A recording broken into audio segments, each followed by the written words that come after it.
Hello বন্ধুরা, সকালে উঠেছি। ঘুম থেকে ওঠার পর ছাদে এসেছি। ছাদে এসে অনেকদিন থেকে গাছগুলো আপনার নোংরা হয়ে পড়েছিল, আর লাগাতার বৃষ্টি হওয়ার কারণে গাছের গোড়াগুলো ভিজেছিল। তো ভাবলাম যে এই গাছগুলো আসলে কিভাবে গুছিয়ে রাখা যায়। তো এই ভাবনা থেকে আমার মাথায় আসলো যে কি, কবুতর রাখা যে সামনে আপনার থাকটা দেখছেন, এটা আমার কবুতরের ঘরে ছিল। কবুতর ওগুলোতে বসতো। তো এখন আর কাজে লাগে না। এর কারণে ভাবলাম যে আমি এটাতে গাছ ধুতে পারি। তাই ওটা বের করে গাছটা করার জন্য রেডি করছি। আমার সব গাছগুলো হটানোর পর এবারে আমার ছোট ছোট অ্যাডিনিয়ামের গাছ ছিল, অ্যাডিনিয়াম গাছগুলো সুন্দর করে সাজাইছি।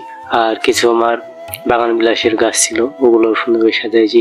কিছু নীলমণির গাছ, তারপরে অ্যাডিনিয়ামের এই গাছগুলো, তারপরে অর্কিডের গাছ, এগুলো আপনার ছিল। এগুলো তো ছিল না, কিছুই ছিল না এই পাশে। এগুলো সব আস্তে আস্তে সুন্দর করে সাজাইছি। আমার ছাদটা ভালো লাগে এবং ছাদের পরিবেশটাও ভালো হয়। আজকের মতন এই পর্যন্ত মিনি ব্লগ। সবাইকে ভালো থাকবেন, আমার চ্যানেলটি সাবস্ক্রাইব করেন।